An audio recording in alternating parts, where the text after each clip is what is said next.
தேவனுடைய பிள்ளைகளே, கர்த்தராகிய இயேசுவின் நாமத்தில் உங்களை வாழ்த்துகிறேன். ஆண்டவரை எல்லாரும் சேர்ந்து ஒரு பாடலை பாடி அவரை துதிக்க போகிறோம்.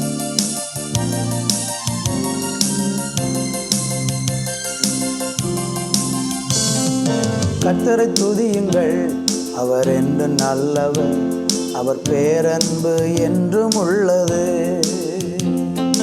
கர்த்தரை துதியுங்கள், அவர் என்றும் நல்லவர், அவர் பேரன்பு என்றும் உள்ளது.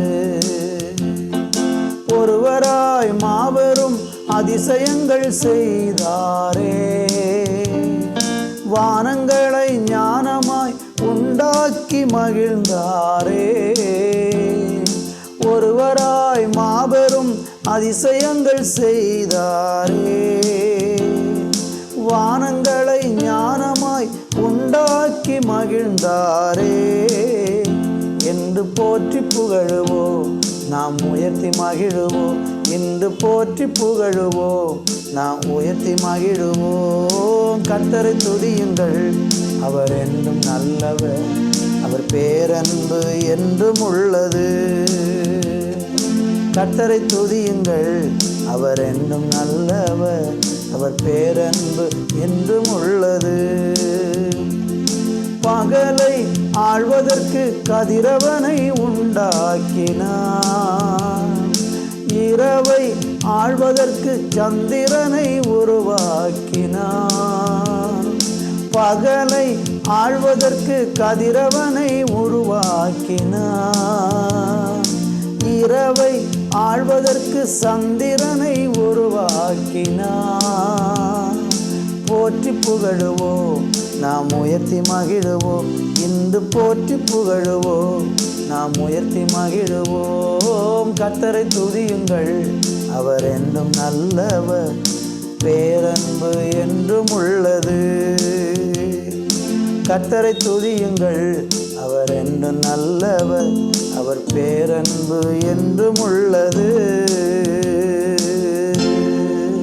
கர்த்தரை துதியுங்கள், அவர் என்றும் நல்லவர், அவர் பேரன்பு என்றும் உள்ளது.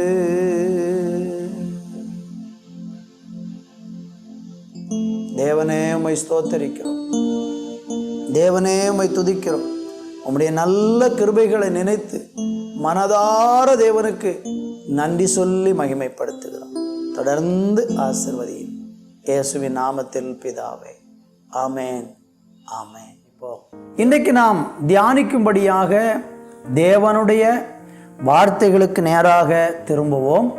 ஹோசியா தீர்க்க தரிசன புஸ்தகத்திலே 2ஆம் அதிகாரம் 20வது வசனத்தை வாசித்து இன்றைக்கு கர்த்தர் நம்மோடு என்ன பேசப் போகிறார் என்பதை இன்றைக்கு நாம் கேட்க போகிறோம்.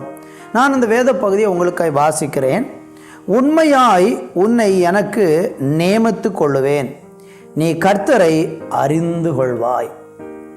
அருமையான தேவனுடைய பிள்ளைகளே, ஆண்டவர் ஒரு மனிதனை தெரிந்தெடுக்கிறதை குறித்து இந்த வேத வசனம் நமக்கு தெள்ள தெளிவாக சொல்லுகிறது. நம்ம எல்லாரையும் ஆண்டவர் தெரிந்தெடுத்திருக்கிறார், முன்குறித்திருக்கிறார். உங்களை என்னையும் ஆண்டவர் தெரிந்தெடுத்திருக்கிறார். எல்லா மனிதனை குறித்தும் தேவனுக்கு ஒரு தெரிந்து கொள்ளுதல் இருக்கிறது. கர்த்தருக்கு மகிமை உண்டாகட்டும். அந்த தேவனுடைய தெரிந்து கொள்ளுதலை இந்த நாட்களிலே நாம் புரிந்து அந்த தேவன் எதற்காக மனிதனை தெரிந்தெடுத்திருக்கிறார் என்கிற உண்மையை யாரெல்லாம் அறிந்து வாழ்கிறார்களோ அவங்க நிச்சயமாக தேவனுடைய சமூகத்தில் மிகுந்த மகிழ்ச்சியையும் மிகுந்த சந்தோஷத்தையும் அனுபவிப்பார்கள் என்பதற்கு சந்தேகமே இல்லை. ஹோசியா தீர்க்க தரிசன புஸ்தகத்திலேயே 2ஆம் அதிகாரம் 19வது வசனத்தில் தொடக்க வார்த்தை இப்படி சொல்லுகிறது, நித்திய விவாகத்துக்கென்று உன்னை எனக்கு நியமித்துக் கொள்வேன். அப்போ முதல் நோக்கம், தேவன் நம்மை அல்லது மனிதனை அவர் நியமித்துக் கொள்வதற்கு, செலக்ட் பண்ணுறதுக்கு, தெரிந்து கொள்வதற்கு எது காரணம், நோக்கம் அப்படின்னு கேட்டிங்கன்னா, ஒன்று நித்திய விவாகத்துக்கென்று உன்னை எனக்கு நியமித்துக் கொள்வேன் அப்படிங்கிறார். அப்போ இந்த வசனத்திலிருந்து நம்ம கற்றுக்கொள்ளக்கூடிய காரியம் என்னன்னா, நம்மளை ஒரு நித்திய நோக்கத்துக்காக தேவன் தேர்ந்தெடுத்திருக்கிறார். என்னை உங்களையும் குறித்து தேவனுக்கு ஒரு நோக்கம் இருக்கிறது.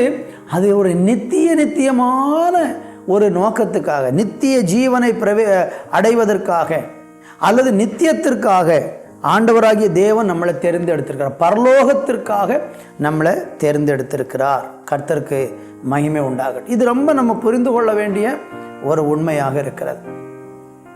ரெண்டாவது நம்ம வாசிக்கும் பொழுது மத்தேயு எழுதின சுவிசேஷம் 7வது அதிகாரம் அதனுடைய 21வது வசனத்தை நம்ம வாசித்து பார்த்தா, ஆண்டவர் நம்ம எதற்காக தேர்ந்தெடுத்திருக்கிறார்னா, இந்த பூமியில் தேவனுடைய சித்தத்தை செய்வதற்காக ஆண்டவர் நம்மளை தேர்ந்தெடுத்திருக்கிறார். ஒன்று, பரலோகத்தில் நித்திய காலமாக வாழ்வதற்காக தேர்ந்தெடுத்திருக்கிறார். ரெண்டாவது, பூமியில் நாம் அவருடைய சித்தத்தை செய்வதற்காக தேர்ந்தெடுத்திருக்கிறார். இது ரெண்டும் தனித்தனியான விஷயம் அல்ல, ரெண்டும் ஒன்றோடு ஒன்று ரொம்ப நெருக்கமான ஒரு நோக்கம். யாரெல்லாம் பூமியில் அந்த தேவனுடைய பரிபூரணமான சித்தத்தை, என்னை தேவனுடைய சித்தத்தை செய்வதற்காக தேவன் என்னை தெரிந்தெடுத்தார் என்கிற உண்மையை யார் புரிந்து அந்த தேவனுடைய சித்தத்தை இந்த பூமியில செய்து நிறைவேற்றுகிறார்களோ, அந்த தேவ சித்தத்தை நிறைவேற்றுகிற பிள்ளைகளைத்தான் ஆண்டவர் பரலோகத்தில் நித்திய காலமாக அவரோடு வாழ்வதற்காக ஆண்டவர் நித்திய விவாகத்திற்கென்று அவர் நம்மளை நியமிச்சிருக்கிறார். அன்பு தேவனுடைய பிள்ளைகளே, உங்களை குறித்தும் என்னை குறித்தும் தெய்வத்திற்கு இந்த 2 நோக்கம்தான் இருக்குது.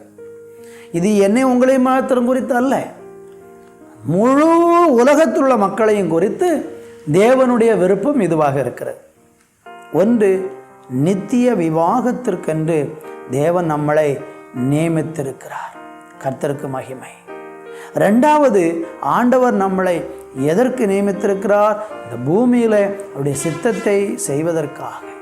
பூமியில் அவருடைய சித்தத்தை யாரெல்லாம் செய்து சரியாக முடிக்கிறார்களோ அவர்களுக்கு அந்த நித்திய ராஜ்யத்தில் பிரவேசிக்கும் மகிமையான பாக்கியத்தை ஆண்டவர் தரப்போகிறார். எல்லாரும் ஜெபம் பண்ணலாமா? நீங்கள் இருக்கிற இடத்துல உங்கள் கண்களை மூடி என்னோடு கூட சேர்ந்து ஜெபம் பண்ணுங்க. ஒருவேளை நீங்கள் கைவிடப்பட்ட பாழான ஒரு நிலம் போல, அல்லது உளையான சேற்றில் நீங்கள், அல்லது இருவழி சந்தியில், அல்லது உபயோகமற்ற ஒரு கற்சாடியை போல நீங்கள் இருக்கிறீங்களா?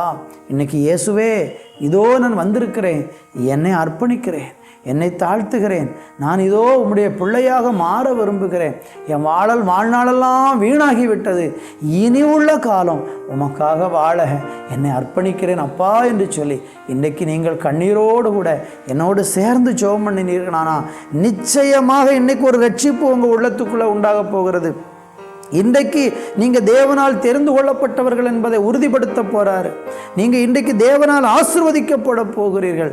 உங்களுக்காக இன்றைக்கு பரலோகம் திறக்கப்பட்டு உங்களை கர்த்தர் நித்திய ராஜ்யத்திற்கென்று நிலைநிறுத்த போகிறாரு.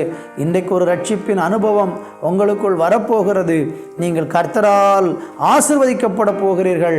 நல்ல தகப்பனே, இந்த நாளுக்காக நன்றி. என் தேவனே, உம்முடைய பிள்ளைகளை ஒவ்வொருவரையும் நீர் சந்திக்கிறதற்காக நன்றி. எங்களை தேவன் முன்குறித்ததனுடைய 2 பிரதான நோக்கத்தை, அப்பா நியமித்ததனுடைய 2 பிரதான நோக்கத்தை, வெளியேறப்பட்ட நோக்கத்தை அறிந்து கொள்ளுகிற ஒரு பாக்கியம் இந்த செய்தியின் மூலமாக எங்களுக்கு கொடுத்தீர். அதற்காய் நன்றி. யாரெல்லாம் இந்த செய்தியை கேட்டுக்கொண்டிருக்கிறார்களோ அத்தனை பிள்ளைகள் மேலும் ஆண்டவருடைய கரம் வந்து அமருவதாக என்று ஜெபிக்கிறேன். அவருடைய வாழ்க்கையை மறுரூபப்படுத்துவீராக என்று ஜெபிக்கிறேன். பிரகாசிக்க பண்ணுவீராக என்று சொல்லி ஜெபிக்கிறேன். கரங்களில் தாழ்த்தி தருகிறோம். பெரிய காரியங்களை செய்யும் இயேசு கிறிஸ்துவின் நாமத்தில் ஜெபிக்கிறோம் எங்கள் ஜீவனுள்ள நல்ல பிதாவே. ஆமேன், ஆமேன்.